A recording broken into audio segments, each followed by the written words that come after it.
Hello and welcome back to Stateside Soccer Show. I'm your host, Logan Stump, and with me today is nobody. Nobody. Jordan is on vacation here at Disney World, and I am currently going to be doing this episode by myself. Jordan is flying back tonight. Hopefully, he can get on the podcast tomorrow. I think what we're going to do tomorrow is we're just going to preview. We're going to start doing previews of our own on specific teams that we haven't covered yet. As the season has approached, it has been a little bit tougher because of the schedule being moved up, playing earlier in February with the World Cup. It's been a little tougher to get guests on. So what we're going to do is, and we promise we're going to revisit all these teams with different guests that we have on throughout the season. We'll kind of plug those into some of the weekly episodes that we're doing. Maybe you get some bi-weekly things as we catch up with specific people from different teams. So we're going to continue pulling people from different teams that cover the different teams just because we feel like, that's the best way to kind of understand how a season's going. And it's been a little tough to do this preview that I'm getting ready to do. So just bear with me as I start to kind of collect all my notes, going through different tabs to kind of look at different teams, try to give you kind of an understanding of what each team is up against, who has the easier road ahead. Obviously, with this competition, it is not an easy competition. So if you hear me typing, hear me going back and forth, that's what I'm doing, just going back and forth between my tabs. But I'm excited. This competition is one that the United States is really kind of following closely just because we've not had much success, and we'd really like to have some success in winning this the version of the CONCACAF Champions League. So that way we can go to the Club World Cup. It'd be pretty cool. I'm a Manchester City fan, so I think it'd be kind of cool to see, like a Sounders team play City, or maybe it's going to be New York City playing City, which would be a lot of fun with City Football Group. And I know Jordan probably would have a problem with that one. So, but I'm looking forward to it. I mean, the competition kicks off tonight. So if you're listening to this, if I got this up successfully and it's before the games tonight, then I guess pat myself on the back. But if not, then you're probably listening to this on Wednesday or Thursday. I'm kind of previewing these teams, but this is just a brush up on some of the teams that we haven't covered yet because we've not covered any of the CCL teams. So that'll be kind of cool to kind of go through some of these teams that we haven't covered yet, talk about some of their signings, if they made any signings, which, there haven't been real significant ones with a lot of these teams. They have lost some players. I think the most significant is with the Sounders, but we'll get into that when we get into it. But yeah, let's kick this off. This is going to be a preview for the CONCACAF Champions League, round of 16. So there's two legs. There's one this week and one next week. Just a couple things to get out of the way first. New England is going to move on into the round of 8 as they get a first round bye because the team they were supposed to play, Santos. Unfortunately, the Haitian side, it was not Santos. It was now I'm blanking on the name as I kind of click through here, going through and looking at who they did play. Sorry, I kind of messed that one up. But the New England was supposed to play tonight at 6 p.m. That game, unfortunately, was moved due to some missed paperwork, and that paperwork being for Cavalier. That's what it was, Cavalier AS. The club from Haitian descent. Sorry. It is a club that, I think a lot of people are looking forward to. I think I was listening to Extra Time guys, and they were talking about just how big the population is in Boston for Haitians. And it was going to be cool because there was going to be played, I believe both legs were going to be played in New England because they couldn't be played in Haiti. And I think it's unfortunate that the team has to go through this, that they've had to cancel because of paperwork and getting visas and being able to get to the United States to play. They tried to find neutral ground, couldn't do so. So the CONCACAF Champions League will go on, and New England will get this first round bye, which now, they New England will kind of gear itself towards the upcoming schedule of MLS, the grueling schedule of MLS. And I think it's good for New England. I don't think they're really missing much by missing this first round. The good thing is that they are moving on to the first round, so there's not going to be much of an issue about advancing, which is really nice. And, I think it's So then there's not much to worry about as far as the Revs fans are concerned. I'm just hoping that your players are healthy, because there's been a lot of things that have been happening with the Revs, and we'll kind of catch up with the Revs now, so that way we can move on to the actually preview some of the matches that are going to happen. But over the offseason, New England adds Sebastian Lletget, Omar Gonzalez, and Josie Altidore. Bruce Arena getting back the old band, the U.S. men's national team band.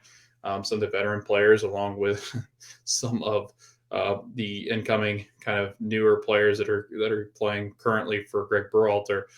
So it's a collection of U.S. men's national team, legacy players and different things like that. But I think it's an interesting move. Josie we'll talk about with later on with the New England Revolution preview that we're going to do, and that might be what comes out on Wednesday. We might just do these teams all together and really give you a deep dive into these teams, just because we're kind of going briefly past these for CONCACAF. But Josie's an interesting signing. A guy that has struggled tremendously to stay healthy, and I think that's kind of something that has barred his career throughout his time with Toronto, even with his time with U.S. men's national team. And Josie really hasn't seen success for a while. You're talking about a guy that had been really successful. He played some with Villarreal, Hull City.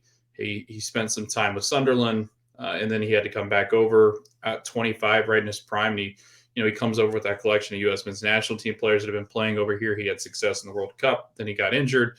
Then he goes over to Toronto, and first season in Toronto, 13 goals. Next season, 10. 2017, he's got 15, which was his highest mark for a season with Toronto in 2017 at the age of 27. And then since then has really struggled, to play, stay on the pitch and stay healthy. 13 matches in 2018, only 22 matches in 2019.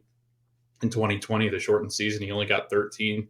And in 2021, again, he came back off of injury and kind of falling out with the club. 16 matches, 8 starts, 4 goals.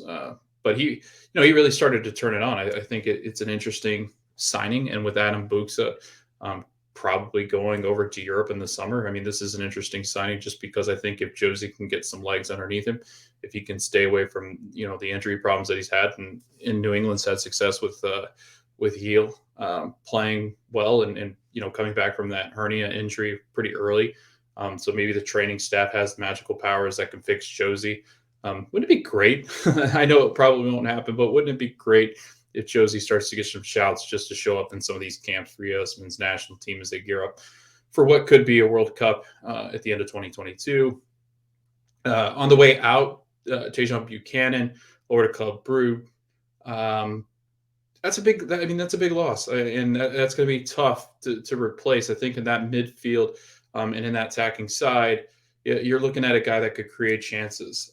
You're looking at a guy, I think, that had the game-winning, shot ability. A guy that could put the ball in the back of the net when needed, put an assist in the box when needed. Make a tackle in the midfield, or track down one of the guys in the midfield, in that mid area, just to get the ball back and go the opposite direction to set up New England nicely in their final third. Tejan was a huge talent, big talent in Canada as well. Really helping out the Canada national team. But man, this is one of those losses that I think, and we'll preview this. They've got a really good side, and we'll get into kind of their roster here. But the Revs got a really good side, and it's a team that should be competing for the top of the East. I know in the summer they're going to make some moves that I think will kind of deteriorate some of that roster. But with that, I think they'll make some moves. Bruce is known for making some of these moves to bring in some legit talent and experience. And I think, they don't really miss a beat. It's a good group to have together. But you got guys like Gustavo Bo still in the roster, Carles Heel, MVP candidate year in and year out when healthy, had 11 assists last year, was on a pace just to break absolute world records at some point. So it's a fun team. DeJuan Jones, you got Brandon Bai, and again, guys that are going to be looking to make their moves over to Europe. And I think some of these moves are getting ready to happen. You've got Brandon Bai, who made an appearance in the U.S. men's national team camps, I think in January. So again, good guys. John Bell, up and coming. Of course, they've got best goalkeeper in MLS, arguably, and Matt Turner. So you've got some really interesting pieces. You add in some of those, sprinkle in some of those experienced veterans like Sebastian Lletget. I mean, I think this is a team that, with his experience playing in that midfield and kind of patrolling that area in the midfield, I think that this team can compete in CONCACAF's Champions League. So going forward, it'll be interesting to kind of see where they end up. Now they'll play Saprissa or Puma, and Pumas is a really good team. I think they end up, and they've played really well in Liga MX. Been one of the better teams in Liga MX, and I think they do beat Saprissa. And it'll be interesting to see the Revs go up against Pumas, who, and again, the U.S. got a pretty good shake as far as not having to face the Mexican teams until the second round. And the best part about that is that the Mexican teams pretty much lie on the side, at least the really good ones that I think will give the U.S. the U.S. teams and MLS teams some problems. I think are on the side with the Revs because they've got Santos Laguna over there. They also have Cruz Azul, who has played extremely well in Liga MX. And so, those sides, I think that side's going to be pretty difficult to come out of. The Revs, though, I mean, when you've got Carlos Gil and you've got the ability to score the way that he does and assist the way that he does and distribute the ball to different attacking players, whether that be Buxa, Josie, Sebastian. I mean, it's such a huge Gustavo Bo. It's such a huge factor in the success that they're going to have. And I think that the Revs are set up for success. They've got Bruce Arena. They've got a guy who's coached in this competition, who's won a competition similar to this, who has won in CONCACAF, won the CONCACAF Champions Cup. And it's with DC United, and it's perfect. I think it's perfect for the Revs, who, I mean, I actually think people are kind of like doubting right now. I think if you had to rank them, I think people are putting Sounders and NYCFC above them because of the side in which they're playing on. But I mean, this Revs team is legit. Their defense is getting better. They got one of the best shot stoppers in Matt Turner. They're going to have a really good midfield. So, Sebastian Lletget's going to add tremendously to the experience of that midfield, where they kind of lose some with Taijan as far as talent's concerned. They gain an experience with Sebastian, who's really good in this league. So again, I think it's great. I think Bruce getting into this competition again is good for MLS. It's good for U.S. men's national team. Again, all this stuff grows U.S. men's national team when we can be successful against these teams, where we see a lot of these players playing on different national teams that we have to beat World Cup qualifying. Bruce seems to have that number, and I would not be surprised if we come out here and really see the Revs kind of push forward in this tournament. Maybe they should, they surprise us against Pumas, and then they go on and maybe they do end up beating a club like Santos Laguna, or if it's going to be Cruz Azul. I mean, those are two really good teams. Santos, in tough form. Cruz Azul not playing as well as they can be, but they're getting to a point where they're the dominant team in Liga MX. Their season just started and they're kind of shaking off some rust, but Cruz Azul looks to be one of the better teams in Liga MX. So it'll be interesting. I think it'll be fun to kind of watch the Revs progress. And we'll talk more about the Revs in particular as far as it pertains to MLS coming up here in the next week or so. So moving on. Santos de Guapiles. I hope I said that right. I try to look up the pronunciation for that. But yeah, this one's an interesting one. They're playing CF Montreal. And if you look at the MLS clubs, I mean, I think a lot of people, like they did last season, are going to doubt Montreal. I think they're going to doubt the talent that they have in their squad. And I think that that's something that, Wilfred Nancy and company are going to have to address, is that just that I guess underdog mentality. They've got to say, hey, this is what people think of us. Let's address this by going out there and playing our soccer and playing well. And Montreal did that at times last year. I mean, you're looking at a team that just missed out on the playoffs on decision day to Orlando. And, it is a good team. It's a talented team. They've got a really good midfielder in Georgi Mihailovic, who had 13 assists last year. And I think people just kind of snoozed on that because they were, again, snoozing on Montreal much of the season last year. But yeah, this one's interesting just because I think with some of these players, you're looking at guys that you really hope can turn it around. But again, they've got some aging defenders. They got some aging midfielders that I think, depending on how they play, depending on their health and any issues that they might have there, I think that you're looking at a Montreal team that can compete. I think that they will compete with Wilfried Nancy at the helm. And, honestly, I think that if you're looking at this side, this is a side that should challenge Santos. And Santos, it is not a club that is going to have a full strength roster. This team is coming up out of Costa Rica, and they've had some issues with immigration in their country. 3 of their best players are not allowed to play on Costa Rican soil until they get this all figured out. And they said about March 23rd was when they're going to figure out this immigration issue. And what that's going to do is that's going to keep guys out like a Lucas Paredes, Javon East. You're talking about guys like Everardo Rubio. I mean, those are 3 really, really good players for this side, and they're going to be missing for this. They might be able to play in Yankee Stadium. Not Yankee Stadium. They can't play in Yankee Stadium because CONCACAF hasn't approved them. They're going to be playing in Bank of California, which is out in LA, and they're going to be using LA Stadium to play these matches. And their home match for NYCFC. And I think it's going to be tough without their 3 best players to go up there and win. And I don't know if they play. I really don't. If they come up here in the United States and try to play, this is an issue because these 3 players cannot train with the club down in Costa Rica. So unless they go somewhere else to train, these 3 players can't join in training. These players can't do really much. And that's kind of what, is going to be the issue with some of these teams, is that these guys can't travel because of COVID. They're going to get COVID. They can't travel. And we're still kind of coming out of this pandemic where, guys are going to test positive. Guys are going to do this and this and this. And until, vaccination rates are higher or, testing becomes a little less strict as far as like letting players play if they're asymptomatic. I don't know if that's coming, but that's kind of sounds like what's coming in the next couple of months with some of these leagues, is that they're going to start to try to test out some of these asymptomatic rules and testing shortened and quarantine shortened, windows. So it's going to be interesting to see how Santos does coming up here without 3 of their best players.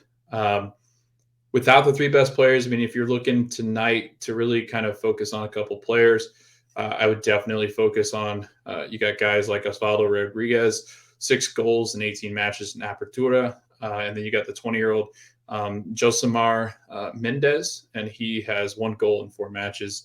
He had 4 goals in 15 matches in Clausura. Again, I think a guy that, I think it's the opposite. It's Apertura. He had 1 goal, or he has 1 goal. And then Clausura, he currently has, he has the 1 goal in Clausura, 4 goals in Apertura. So it'll be interesting to see how those 2 guys play. But I think this is a beatable team. If you're looking at Montreal and you're looking at the success they had and the success they're looking to build upon, I think that this will be a closely contested, leg or 2. I think the advantage is going to obviously lie when Montreal comes up here to LA to play. But again, that'll be one to watch. I think Montreal have a good chance. Do I think Montreal can win that? I think this one's the biggest toss-up, just because I don't really know how that's going to play out when they don't have, the side to compete like they should. And I think that Montreal essentially needs to, come out here and play a team that I think a lot of people are kind of underestimating just because of the paperwork and the issues that they've had. So let's move on. We're going to talk about, I mixed that completely up. NYCFC is the one playing Santos, not Montreal. Montreal is going to be the next game. Sorry if I confused you on that one. Montreal is going to be squaring off against Santos Laguna, which is the team from Liga MX. So sorry, totally mixed it up because of the Santos. Very confusing, but still, NYCFC should beat this team, Santos Guapiles. I think that they're a team that is very beatable, it is manageable for these guys to beat this team. And I think that, if you're looking at it, NYCFC team, I think there's a lot of pieces alike. MLS Cup winners, won the title. I think when you're looking at three exciting players in MLS to watch this year, I think they all reside on the NYCFC roster. You got guys like a Thais Magno. You got guys like Santiago Rodriguez, and then you also have, players like Aber to watch, who's coming back from an injury, who hasn't played full seasons recently, and kind of looking at what he can add. You're looking at Thiago, who's another one of those three exciting players that I talked about. So he'll be fun to watch. I think that going forward, they can be a scary team. You talk about Tati Castellanos, who more than likely will be here until summer. It's starting to look like, as all these windows start to shut as far as transfers are concerned. You're looking at a team that I think will score goals. And then you're also looking at a team that I think was improving defensively as the core group got together and were playing more minutes together. This is a solid side. They're going to be missing Maxi Morales for this first leg because he tested positive for COVID. And I think maybe that might put him out for next leg too, depending on the quarantine status and stuff. I think Maxi might be in danger of missing both legs, which is a huge loss. But when I read out that attack, I mean, what is there not to like? Obviously, Jesus Medina is gone. He's going to CSK Moscow, I believe it was.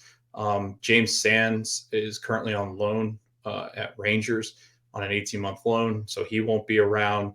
Keaton Parks actually was announced that he is healthy and ready to go. He had the blood clot last year in his leg that they've been operating on. So again, they're the ones playing Santos in New York. They were supposed to play in New York City. They're going to be playing in LA. Santos Laguna and Montreal. Sorry if I confused you, but Montreal and Santos out of Costa Rica, or Santos Laguna and Montreal will be playing. They really need to come up with better names for these clubs. So sorry if I confused you and confused myself. But again, I like NYCFC. I think Aber is interesting. He had 2 goals the other day in preseason. Tati Castellanos had a hat trick. They were just pounding teams, and I think that might be the issue. That might be the issue with a lot of these teams trying to defend NYCFC. They've got so many attacking options now, and they're all scary. You from one match to the next, you're going to have a hard time finding anybody to stop just because they've got so many options. You got the Golden Boot winner who had 19 goals last season. You've got a good defense. You've got one of the better keepers in the league in Sean Johnson. Tavon Gray really stepped up into that position in right back and really played well last year. And I think that's another position where, I think that they're dominant in when he's playing well. Tavon Gray is, one of the better backs in this league, and he was just learning the position. So that's more impressive than I think most giving credit for. Aber, like I said, had a really good season 2019, 15 goals. He's had 16 goals before when he played over in Croatia. 10, 16, and 9 in Croatia with Rijeka. And then he comes over to NYCFC, has a really great 2019. Doesn't play very much 2020 and is out most of the season from 2021. And again, not really getting his feet underneath him, but I think with the year here and playing, with Castellanos or coming on for Castellanos or whatever it might be, I think this team's really turned into something that's going to be scary for this league and for this competition. So, so NYCFC again plays Santos from Costa Rica, Santos de Guapiles, and then Montreal. Let's shift over that now so that we don't get so confused. Montreal is going to play Santos Laguna, who plays in Liga MX. So, talking about Montreal, Jordi Mihailovic, a really good player. I think a lot of people kind of wrote him off when he left Chicago and he heads up north to Montreal. I think people wanted to doubt him because he didn't have much success in prior years, or maybe didn't live up to the hype that a lot of people wanted to live up to, which kind of held him back, right? But I mean, you got guys that are fully capable of competing at this level. Joaquin Torres, Kamal Miller, Victor Wanyama, a former European player who's got great success in this league and in other leagues. And I think in this competition, you got to have that midfielder that's going to demand the respect of the other team in the midfield, really force the issue in the midfield. So I think that, he's played well. Bjorn Johnson, can he get going this season? He really did struggle last season after some thought maybe he might have a breakout year. Samuel Piet, again, a really solid player. Romel Kyoto, I think Kyoto's a big name, along with Bjorn Johnson, because I think those two, if they can find a goal scorer, that's where this team gets better, right? Their leading scorer last year was actually Romel Kyoto with 8 goals. And then you got also Mason Toy. And Mason Toy, again, a guy that I think they're going to have to rely heavily on to get goals as well. He had 7 goals last season in 14 matches played. Needs to stay on the pitch, right? He's got injury issues. And if I'm thinking correct, I want to say that Mason Toy might actually be missing tonight's game. Let me see. See if I can find that, because I think from what I remember reading, Mason Toy had to miss tonight's game due to an injury. But let me just double check so I'm not giving the wrong information here. Let's see. Mason Toy. No. Sounds like he's not quite fit yet. So I don't think he's going to get the start tonight. From what I've seen, he hasn't been in training that people have seen. So I'm going to go with no. I'm going to say that he's not quite gotten back to full fitness yet. And that's huge. I mean, Mason Toy is a good player. I think he needs time to get better, and time missed off the pitch is not going to be good for him. But again, this team, if I had to pick, is probably just because I think the side in which the Rapids play on. I think that this might be the toughest road in, because if Montreal were to pull off a victory over Santos Laguna, they then have to probably go on to play Cruz Azul unless Forge in Canada can beat them. But I don't see it likely that they get further than this round. Santos Laguna, even though they are struggling with form, is a really good Mexican side when they are playing well. So again, it'll be interesting to see if I'm going to pick. If you sat me down and made me pick, I would go Santos Laguna, just because I think the experience that Santos Laguna have, top that on with the fact that they're going to play a Montreal team that is not fully fit, and the fact that it's going to be in Mexico to start. I think that's a big thing too. I think a lot of these advantages come when they're able to play at home on the first leg. It's tough to go into the second leg, and I know it's coming home, but if you go down 2-0 in the first leg, that's extremely tough to come back from. So I'm going to give the edge to Santos Laguna, and again, they play at home tonight at 10 p.m. Eastern time against Montreal.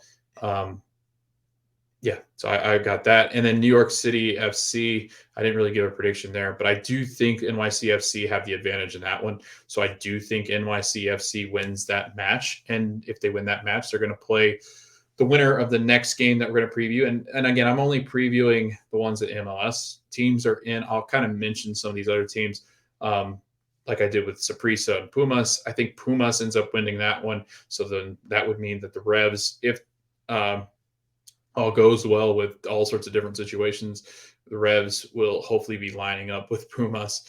They're next in the bracket, but who knows with this crazy pandemic stuff going on, what's going to happen with paperwork. So unless the Revs get another bye, they're going to be playing Pumas, I believe. Saprissa is good. So, they could surprise us. But Pumas was played really well in Liga MX, one of the top teams in Liga MX. And right now they're playing a Revs team that are just getting their, rust shaken off from the preseason. It'll be interesting to see the Revs go up against Pumas, and I think it's a coin toss there. I think Pumas has played more recently, obviously, so I think they've got the advantage there. I think the Revs will struggle against Pumas, but again, this Revs team is so good. If I had to guess, the Revs will make it interesting, but I'm going to go with Pumas to win against the Revs, so that puts them in the semifinals. And then I'll give you guys the dates for all these games coming up, but I'll kind of go through my predictions first. Santos Laguna, I think they end up beating Montreal. I think Cruz Azul beats Forge. And again, it's exciting that Forge got in. They don't get to play in too many big competitions, so it's cool to see one of the Canadian sides get in, playing possibly another Canadian side, but I just don't think Montreal gets through Santos Laguna. So I think Santos Laguna in a Liga MX match against Cruz Azul. I think Cruz Azul wins that one, so it would then be Pumas and Cruz Azul and a Liga MX matchup again on that side. And I'm going to go with Cruz Azul again to get to the final in that one. Now let's switch because we were talking about NYCFC and who they go on to face, and that's going to depend on who wins. Comunicaciones FC is a team out of crap. I had it up, but I forgot it. Comunicaciones is out of why am I playing? I don't know. I don't know that flag's name. Honduras, Guatemala. I don't know. Hold on. I gotta figure this out. Okay, Guatemala. It is a team out of Guatemala. Comunicaciones currently sits fifth in their table. They've scored 18 goals, given up 11, so they don't defend too well, but they do score a lot of goals. So that'll be interesting because I think the Rapids, for the most part, defend pretty well. I think that they've got, and in fact, I think they had one of the better defenses last year. Let me go check that on FB Ref here real quick. MLS, let's go. All right, there we are. MLS goals allowed. I'm in the wrong section. There we go. Goals allowed. Yeah, one of the best defenses last year. So, all right, this is going to be good. I'm looking forward to this one because I don't know what Colorado's going to look like. They lose a guy like Cole Bassett, who was extremely important to their success last year. A guy that moves over and makes the move to Europe, 5 goals, 3 assists, played 2,000 minutes though, did everything. And that's a huge loss. That's one that I think when we get into talking about the Rapids and kind of previewing what their season looks like, I think it is going to be interesting to kind of see how the Rapids do to kind of bounce back from that loss of Cole Bassett, right? They've got money to spend, so I think they can make that move. And then they also go and lose Kellen Acosta, who was essential in that midfield and becoming one of the better midfielders in MLS. So those are 2 positions that they're going to have to replace, and I don't think it's going to be easy. I think they go with that 3 in the back, or with the 2 wing backs going out the back with Estevez and Rosenberry. Mark Anthony Kaye joined from LAFC last year, Max Alves and Jack Price kind of manning that midfield. And I think it's a good midfield. I just don't think it's as good as it was when Cole Bassett was around, when he's kind of playing more in a forward position or whether it be in the midfield. I think that Cole did extremely well in both of those, spots. And I think he does well in the attacking third. So I think that that's definitely going to be something they miss. I think that's going to be difficult to kind of figure out where they go from there. And it'll be interesting to see if that defense can hold up long enough where they can score. I think that's another issue. I think that the Rapids at times tend to have is where they turn to find goal scorers. They've got Shinyashiki up there at the top. They've got Barrios, and Barrios has been a proven goal scorer, but not the most consistent at times. And I think that's where the Rapids at times will struggle. They played well last year, and I hate to call things flukes, but I do think that they performed a lot better than I think some thought. They had 50 goals last season. Their expected goals were 49, so that was pretty on par. I just worry about the consistency without Cole Bassett, without Kellen Acosta. Those are 2 really good players in the midfield kind of linking up those plays. And we've seen what happens when players, are playing kind of these different roles, and they don't have quite the midfield to connect from the back line to the midfield to the attacking players. And I think that's where some of the issues will run with Colorado this year. I do think they're a good team. I think they've got great depth. If you're looking at depth, I think the Rapids have that. Defensively, not much has changed. It's pretty sound in the back. Austin Trusty will leave in the summer, but I don't know if that affects, obviously, CONCACAF Champions League, but he's going to join Arsenal. He's already on Arsenal. They've loaned him back to the Rapids, which has been an exciting move. But again, I don't know. I think this one's another game. I think if I'm going to rank them as far as tough outs, I think this is the next toughest out. While the Revs do have a tough path to get through, I think that the Rapids don't have the quality that the Revs do. I do think they're going to beat Comunicaciones just because I think the talent level is better with the Rapids. They do have to stop, guys like Andres Lescano, who has played 6 matches in this part of the season with 4 goals. That's absurd. Leonard Garcia, 18 goals. That's a ton in those first 7 matches. That's over 2 goals per game. So that's going to be something that they're going to have to, kind of extinguish. Do I think that the Rapids win? Probably not the second round. So I do think they're going to win against Comunicaciones. I think the talent is there. But the second round will be interesting because I don't think, if I'm looking at it, I just don't see them. I don't see them playing and beating NYCFC. I just don't. I know NYCFC probably won't play home games, obviously, but I just don't see them playing and beating NYCFC with some of the stuff the Rapids have to figure out. And then up next, my pick for favorites of the MLS clubs, and a little bit of a hint, probably my favorites in MLS, like over the season, is definitely Seattle. When you're talking about this team, they've got one of the most star-studded lineups that you can speak of. If you're looking on paper, the Seattle Sounders are back to a point where they're favorites all the time. At the beginning of the season last year, they really did struggle with all the injuries with Nico Ladero out. You had Jordan Morris out. You were trying to find your feet. You just couldn't find your feet. Rui Diaz wasn't on a surge as much as he was. Then he did get on a surge and played extremely well. The defense started to play well. Nuhu started to play really well. Again, guys like, Rui Diaz, Christian Roldan, Joao Paulo. All those guys started to play extremely well on a high level. And then they go add Albert Rusnak. This team, from top to bottom, again, unbelievable talent. Fantastic in every facet of the game. They've got all the pieces they really need to be successful in this competition. Playing in Seattle is going to be extremely tough for any team. Jordan Morris is 100%. He's played pretty well for U.S. men's national team.